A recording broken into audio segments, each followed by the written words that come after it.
Hi everyone, my name is Miss Megan. I am a museum educator at Hands on House Children's Museum of Lancaster. I love my job because I get to play all the time with kids. I am sitting in the Play Lab right now, which is a room where the kids can come in and play and have fun and learn. Today I am here because we are celebrating a special day in Lancaster County called Extraordinary Give. And Extra Give is all about giving back to your community. So we're celebrating Extra Give in a lot of ways, but one of the ways that we're celebrating it today is by doing a virtual story time. So I am going to read one of my favorite books, Not Quite Narwhal, by Jessie Sima. Your favorite classes like Story Stretchers, Art, and STEM Explorers wouldn't be possible without the support of our community. Over the next 24 hours, you can help Hands on House by sharing our fundraising page or by donating yourself. Every little bit helps us to bring fun-filled educational opportunities to children and families. Thank you for everything. Now it's time to go on to our story.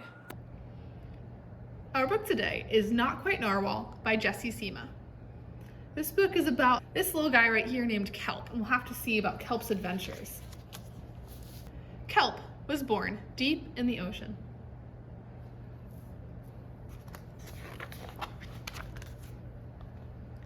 He knew early on that he was different from the other narwhals.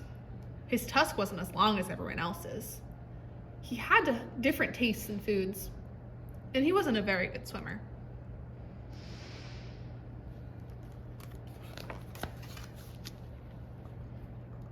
But his friends didn't seem to mind, so Kelp decided he didn't either.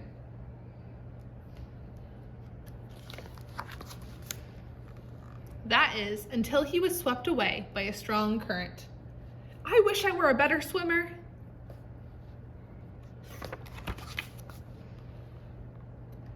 Kelp found himself at the surface, closer to land than he'd ever been before.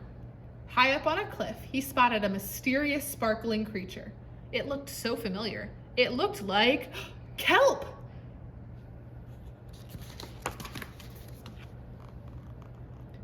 Kelp swam towards the land as fast as he could, which wasn't very fast at all, hoping that he could catch up with a creature that looked just like him. When he finally reached the shore, Kelp felt a little bit anxious. He had never left the ocean. He was nervous about walking for the first time, but the land creatures made it look so easy.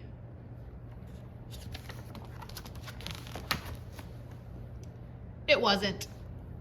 Step, step, oof. Leap, ow. Eventually, he got the hang of it.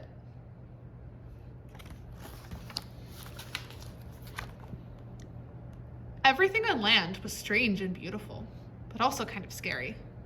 Kelp began to think he might never find the creature that looked just like him. But as he stumbled out of the forest, land narwhals! Actually, we're unicorns. And by the looks of it, so are you. Kelp had never heard of a unicorn before. They taught him all sorts of new things about his tusk. We call them horns. Wow. They introduced him to unicorn delicacies, unicone, and they showed him how to gallop. There was no doubt that Kelp was, in fact, a unicorn. He was having so much fun that he didn't want to leave.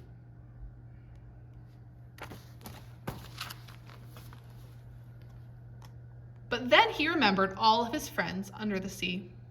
Kelp missed them terribly, so he said goodbye to the unicorns and returned to the ocean. Come back soon! Kelp swam toward home as fast as he could, which wasn't very fast at all, hoping that the narwhals would still like him now that he was a unicorn. When he finally arrived, Kelp had butterflies in his stomach. Welcome home, Kelp! Kelp took a deep breath and told his friends the news. It turns out, I'm not a narwhal. Of course you aren't. I'm a unicorn. We all knew that. They took it quite well.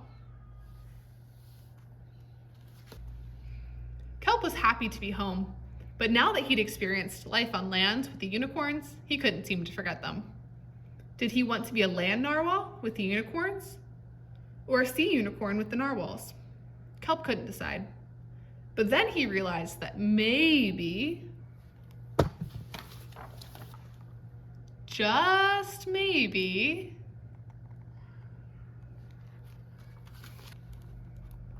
he didn't have to choose. I'm a unicorn.